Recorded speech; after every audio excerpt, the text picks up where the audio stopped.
మనోజ్, నువ్వు నా బిడ్డవి. లక్ష్మీ ప్రసన్న, విష్ణువర్ధన్ బాబు, మనోజ్ కుమార్. నిన్ను ఎలా పెంచానురా నేను? అందరికంటే నిన్నే గారాభంగా పెంచానురా. నీకే ఎక్కువ ఖర్చు పెట్టి చదివించాలని ప్రయత్నం చేశానురా. నువ్వు ఏది అడిగినా నేను నీకు ఇచ్చానురా. కానీ ఈ రోజున నువ్వు చేస్తున్న పని బిడ్డల గుండెల మీద తంతారంటారే, అలా తన్నేవరా. మనసు ఆవేదనతో కింగిపోతుందిరా. నేను మీ అమ్మ ఏడ్చుకుంటున్నావురా. జర్నలిజం ఉన్నది లేనిది, లేనిది ఉన్నట్టు రాస్తున్నారా. నువ్వు నన్ను కొట్టడం ఏంట్రా? నా బిడ్డ నన్ను తాకలా. ఇద్దరం ఘర్షణ పడ్డాం కొన్ని కారణాల వల్ల. ప్రతి ఫ్యామిలీలోనూ ఉంటాయిరా ఇవి. లేనివాడు ఎవరైనా ఉంటే ప్రపంచంలో ఒకరున్నారేమో, 1% ఉంటుందేమో. అటువంటి వాళ్ళ ఇంటికి వెళ్ళి కాళ్ళు గడిగి నిద్ర పూసుకోవచ్చు. భారత భాగవత రామాయణాలు చూశావు కదరా. ఏమిటిది? మీ అమ్మాయి ఎంత కుమిలిపోతుంది ఈ రోజున హాస్పిటల్ చేరింది. నీ వల్ల హాస్పిటల్ చేరుతాను. చూడు మనోజ్, నీకు అన్నీ ఇచ్చిన ఈ రోజున నువ్వు నా గుండెల మీద తనడమే కాకుండా అపకీర్తి తీసుకొచ్చావు. ఏదేదో రాశావు, ఏదేదో చెప్తున్నావు. కొంతమంది జర్నలిస్టులు ఉన్నది లేనిది, లేనిది ఉన్నట్టు రాసేవాళ్ళ తత్వం వాళ్ళకి. ఎందుకంటే టీఆర్పీ పెరగాలి. ఇది వాళ్ళ నైజం. మనం మార్చలేము. వాళ్ళందరి మీద మన కోర్టుకు వెళ్ళలేము. వాక్ స్వాతంత్రం అంటారు, ప్రజాస్వామ్యం అంటారు. ప్రజాస్వామ్యంలో కూడా కొన్ని హద్దులు ఉన్నాయి. ఇది నీకు తెలుసు అనుకున్నా. ఎంత మంచి నటుడివి నువ్వు. నీ భార్య మాటలు విని తాగుడికి అలవాటు పడిపోయావు. వింటున్నావా మనోజ్? ఎవరిని నమ్మాలో ఎవరిని నమ్మకూడదో పరిస్థితి తీసుకొచ్చావు. విద్యాలయాలు ఎంత గొప్పవిరా. మనం 25% కులమతాలకు అతీతంగా ఫ్రీ ఎడ్యుకేషన్ ఇస్తున్నాంరా. క్యాస్ట్ అనేది తీసేసానురా 92లో ప్రాస్పెక్ట్స్లో. నువ్వు చదువుకున్నావురా. అక్కడ చదువుకున్న బిడ్డలు IAS, IPS అయ్యారా. ఎంతోమంది గొప్పవాళ్ళు అయ్యారా. నువ్వు నటుడుగా ఎంతో గొప్పవాడివి. తాగుడికి అలవాడబడి నువ్వు నీ భార్య ఇంట్లో బిహేవ్ చేస్తున్న విధానం ఆ భగవంతుడు సర్వేశ్వరుడు తెలుసు. భగవంతుడు చూస్తున్నాడు రా. నేను తప్పు చేసినా, నువ్వు తప్పు చేసినా, ఎవరు తప్పు చేసినా. ఎంత అవకాశం ఇచ్చావు మాట్లాడుకునేదానికి అందరికీ. ఇన్ని సంవత్సరాల్లో మన విద్యాలయాల్లో ఒక్క తల్లి కానీ ఒక తండ్రి కానీ ఏమైనా చెప్పారా? ఆ బిడ్డలు మన బిడ్డలు రా. మీరెంతో నాకు అక్కడ ఉన్నవాడు కూడా నా కూతుర్లు, నా కుమారులు. ఎంతమందికి ఫ్రీ ఎడ్యుకేషన్ ఇస్తున్నావు. వాడి దగ్గర ఏది ఆశించలా. నువ్వు ఎందుకు ఇలా తయారైపోయావు? ఎందుకు ఇంట్లో ఉండే పని వాళ్ళందరినీ కొడుతున్నావు? వాడు పని చేసుకోవడానికి మన ఇంటికి వచ్చాడు రా. ఆ పనివాడిని కొట్టడం చాలా మహాపాపంరా. నేను వేరురా. నేను దండించడం వేరురా. నేను ఎవరిని ఆ చిన్న చిన్న వాళ్ళని కొట్టి ఇచ్చేసి చేయలేదురా. సినిమా ఇండస్ట్రీలో మోహన్ బాబు కొడతాడు, తిడతాడు అంటే అది షూటింగ్లో జరిగి ఉండొచ్చేమో. కానీ ఇంట్లో ఉండి 10 సంవత్సరాల నుంచి 20 సంవత్సరాల నుంచి పనివాళ్ళు ఉన్నారు. నేను ఇంట్లో లేని సమయంలో వాళ్ళందరినీ కొట్టి వాళ్ళ ఫోన్ లాక్కొని ఒకడైతే చచ్చిపోవాలి. వాడు పోలీస్ కంప్లైంట్ ఇచ్చి ఉండొచ్చు. నేను వద్దు అని వాడిని బతిమాలాడు. పోలీస్ కంప్లైంట్ కూడా ఇవ్వడా.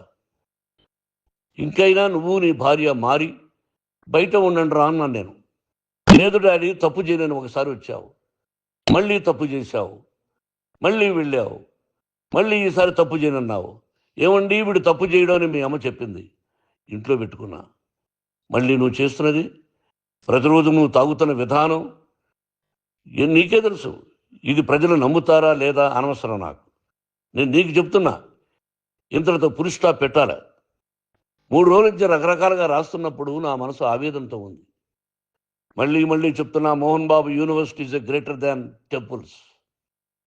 Greater than temples. బిడ్డలను కాలేజీలో చేర్చుకునే ముందు చెప్తారు, అన్నయ్య ఎంత ఉంది యూనివర్సిటీ రూల్స్, ఇది మా పద్ధతి, మీకు ఇష్టమైతే చేర్చండి. గవర్నమెంట్ బిడ్డలని గవర్నమెంట్ ఏమి ఇస్తుందో ఇంత పర్సంటేజీ వాళ్ళకు కూడా మీ దగ్గర ఎందుకు డబ్బు తీసుకుంటున్నావు అంటే దానికి అర్థం పరమార్థం చెప్పాము. దొంగతనంగా తీసుకోలేదు. ప్రతిదానికి చెక్కులు ఉన్నాయి, అది అకౌంట్ ఉంది. దానిలో తప్పులు జరిగితే డిపార్ట్మెంట్ ఉంది. కాలేజీలో ఇంకేమైనా తప్పు జరిగితే గవర్నమెంట్ ఉంది. ఇవన్నీ నీకు తెలుసు. ఈ రోజున ప్రపంచంలోనే నెంబర్ 1గా చేయాలని మీ అన్న కష్టపడి ఇతర దేశాల్లో నెంబర్ 1 యూనివర్సిటీ టైఅప్ చేశాడు. ఈ రోజు నువ్వు చేసిన విధానం ఏమిటి? నువ్వే ఒకప్పుడు నాకు ఇవి ఏమొద్దు, నేను యాక్టింగ్ అన్నావు. ఈ రోజున ఏం చేస్తున్నావు? విద్యాలయాల మీద పడ్డావు. తల్లిదండ్రులు చాలా గొప్పవాళ్ళరా. కొంతమందికి డబ్బు కట్టలేకపోవచ్చు, కట్టని వాళ్ళకు కొంత సహాయం చేసావు. అంతా సహాయం చేయలేము. బ్యాంకుల్లో డబ్బు కట్టాలి, లెక్చరర్స్కి డబ్బులు ఇవ్వాలి, యూనివర్సిటీ బ్రహ్మాండంగా నడపాలంటే మంచి లెక్చరర్స్ కావాలి. ఇవన్నీ తెలిసి చేస్తున్నావురా 32, 33 సంవత్సరాల నుంచి. అది పక్కన పెడితే అందరినీ కొట్టడానికి వస్తావు. మీ అన్నం తిడతావు. ఒక వ్యక్తి వినయ్ గారని ఆయన వ్యక్తి హెల్ప్ చేయడానికి వస్తే ఆ వినయ్ ఎవరు లజ్జాగుడికి చంపేస్తాను వాడు అన్నావు. ఇవన్నీ ఎంత తప్పురా? అంటే మీ నాన్నగారికి ఎవరు సహాయం చేయడానికి వస్తే వాళ్ళందరినీ లజ్జాగుడుకులు అంటావు, చంపేస్తానంటావు. మీ అన్నను చంపేస్తానన్నావు. చంపరా చూద్దాం మీ అన్న. నేనే అన్నా. తాకరా నీ ధైర్యం ఉంటే అన్నా. ఎంతమందిని చంపాలనుకుంటున్నావు? ఎంతమందిని చేయాలనుకుంటున్నావు? నువ్వు ఏం సాధించాలనుకుంటున్నావు? ఆలోచించుకో. ఈ ఇంట్లోకి అడుగు పెట్టడానికి నీకు అధికారం లేదు. ఇది నా కష్టార్జితం. మా నాన్నగారు 10 రూపాయలు 10 పైసలు కూడా ఇవ్వలేదురా. మంచి జన్మనిచ్చాడు మా నాన్నగారు. మద్రాసుకు వెళ్ళి వీధుల్లో అడుగు తిన్నాను రా. ఒక పూట కూడా భోజనం లేకుండా అడుగు తిన్నాను రా. న్యాయంగా మోహన్ బాబు తిడతాడు కొడతాడంటారు కానీ మోసగడనం లేదురా. నీట్ పార్లమెంటేరియన్గా బయట వచ్చాను రా. నువ్వు నా పరువు ప్రఖ్యాతులు మంట కలిపావు. ఏమిటి నేను చేసిన అన్యాయం? నీకు జన్మనిచ్చాను, అదా నేను చేసిన పాపం. అందుకే ఇది నా ఇల్లు అన్నావు. నువ్వు నీ ఇల్లు కాదు. నీ కష్టార్జితంతో నువ్వు సంపాదించుకున్న ఇల్లు నీది. ఇది నా డబ్బు, నా కష్టార్జితం. నా కష్టార్జితంలో నేను పిలిస్తేనే మీరు ఇంట్లోకి రావాలి. అటువంటిది పోగొట్టుకున్నావు నువ్వు. ఆస్తులు అంటావా? ముగ్గురికి సమానంగా రాయాలా లేదా అది నా ఇష్టం. ఆస్తులు ఇస్తానా, లేకపోతే గంగపాలు చేస్తానా, లేకపోతే ఎవరికైనా దానధర్మాలు చేస్తానా, అది నాకు సంబంధించిందిరా. నా కష్టార్జితం రా. మీరు చేస్తున్న విధానం గుణగణాలు కావాలరా. మందు తాగచ్చురా. ఎంత తాగాలి? నేను కూడా 1 or 2 పెగ్స్ తీసుకుంటా. ఇది తప్పు కాదు, జనానికి తెలియాలి. నా డబ్బు ఇది. తాగి ఎవరిని కొట్లా, తాగి నేను తింటున్నా. అది ప్రజలకు అక్కర్లా. నేను తప్పు చేస్తేనే ప్రజలకు కావాలా. ఇవన్నీ ఉన్నాయిరా. ఇవన్నీ తెలుసుకో. జర్నలిస్ట్ సోదరులారా, మీకు నా గతాన్ని తెలుసు, నా భవిష్యత్తు, నేను ఎక్కడి నుంచి వచ్చాను కూడా మీకు తెలుసు. ఈ రోజున మీరు రాస్తున్న విధానం, నా బిడ్డ నన్ను కొట్టాడన్నారు. ఎంత తప్పు! ఈ రోజున నా బిడ్డ మీద కోపంతో అవును చెప్పచ్చు. కాదు, వాడు నా మీద చెయ్యెత్తలేదు. నేను ఘర్షణ పడ్డాం. ఘర్షణ వేరు, కొట్టుకోవడం వేరు. గాయాలతో హాస్పిటల్కి వచ్చి కుంటుకుంటుగా నడిచాడు. మళ్ళీ ఏమని పోలీస్ స్టేషన్కి వెళ్ళి చెప్పాడు. ఎవరో 2 ఉన్నారు, వాళ్ళిద్దరూ నా మీద దాడి చేశారన్నాడు. నా ఇంట్లో పనిచేస్తున్న వ్యక్తుల గురించి పోలీస్ స్టేషన్కి వెళ్ళి చెప్పవలసిన అవసరం అతనికి లేదు, హక్కు లేదు. పోలీస్ డిపార్ట్మెంట్ కూడా తెలుసుకోవాల్సిన విషయం. నా ఇంట్లో ఉండే వర్కర్స్ మీద నేను కంప్లైంట్ ఇవ్వాలి. నువ్వు పర్మిషన్ లేకుండా నా ఇంట్లోకి నువ్వు చొరబడి ఇల్లు నాదంటూ ఇంట్లో పనిచేస్తున్న వర్కర్స్ మీద కంప్లైంట్ ఇచ్చావు. అది ఎంతవరకు పోలీసు న్యాయమో రూల్సో చూద్దాం. పోలీస్ డిపార్ట్మెంట్ ఇంటికి వచ్చింది. వాళ్ళకి రాశాను ఉత్తరం, అయ్యా నేను సీనియర్ సిటిజన్ని, నాకు రక్షణ లేకుండా ఉంది, నా బిడ్డ వల్ల నా ఇంట్లో నుంచి నా బిడ్డను పంపించేసి ఇది నా ఇల్లని. వాళ్ళు నాకు సమాధానం ఇవ్వలేదు. ఇవ్వకపోగా ఎవరిని పట్టించుకోలేదు. ఇప్పుడు పోలీసు వాళ్ళు వచ్చి ఏమండి రూల్స్ ప్రకారం నా బిడ్డ ఇంటికి రాకూడదంటే మాకు హయ్యర్ డిపార్ట్మెంట్, హయ్యర్ అథారిటీ వాళ్ళు ఫోన్ చేశారు, మీరు ఎవరిని స్టాప్ చేయొద్దండి, బయట నుంచి ఎవరైనా వస్తే వాళ్ళని స్టాప్ చేయండి అన్నారు. 2 రోజుల నుంచి 10 మంది 20 మంది వస్తున్నారు. వాళ్ళు అలా చూస్తూ నిలబడ్డారు. వాళ్ళు ఫోటోలు తీసుకున్నారు, వాళ్ళ మీద మళ్ళీ వదిలేస్తున్నారు. ఎవరిని నిందించాలి? But I give respect to the police department. వాళ్ళకి ఎవరు ఏ అధికారి ఫోన్ చేశాడో, ఆ అధికారికి ఏ పొలిటీషియన్ చేశాడో అది వాళ్ళకే వదిలేస్తున్నా. కాబట్టి వాళ్ళు పోలీస్ కంప్లైంట్ ఇచ్చినా కూడా మేము సంబంధం లేదని అంటున్నారు. కాబట్టి నేను నా బిడ్డను నిన్ను నాపు చేస్తున్నా. నువ్వు ఇంట్లోకి వచ్చే అధికారం నీకు లేదు. నువ్వు వచ్చి నీ బిడ్డను తీసుకెళ్ళు.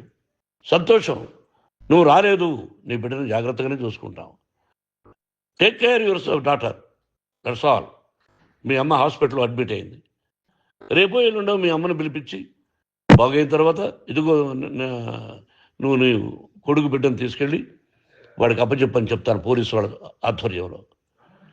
ఇది 100% జర్నలిస్టు సోదరులారా, పులి స్టాప్ పెట్టండి. మీకు కుటుంబాలు ఉన్నాయి, మీ యజమానులకు కుటుంబాలు ఉన్నాయి. మీ కుటుంబాల విషయాలు, మీ యజమానుల కుటుంబాల విషయాలు మేము ఎవరు జోక్యం చేసుకోరా. మేము నటీనటులం. మాది తప్పుంటే నటుడుగా నన్ను ఫెయిల్యూర్ అని రాయండి, నా నటన బాగలేకపోతే రాయండి. బట్ ఇంటి లోపల సందులో నుంచి చూస్తూ తప్పు చేస్తున్నామని ఉన్నది లేనిది ఉన్నట్టు రాయకండి. మీకు నా హృదయపూర్వక నమస్కారాలు. ఇన్ని రోజులు హృదయపూర్వకంగా ఎంకరేజ్మెంట్ చేశారు. ఆ ఎంకరేజ్మెంట్కు నమస్కారం చేసుకుంటూ I love you all. I love you police department. మీరు న్యాయంగా ధర్మంగా నడుచుకోండి, ఎవరికి తొత్తుల్లాగా ఉండొద్దండి అని మనవి చేసుకుంటూ నేను సెలవు తీసుకుంటాను. Thank you very much for all the journalist. ఇక్కడ పులి స్టాప్ పెట్టండి, పులి స్టాప్ పెట్టండి. Thank you very much.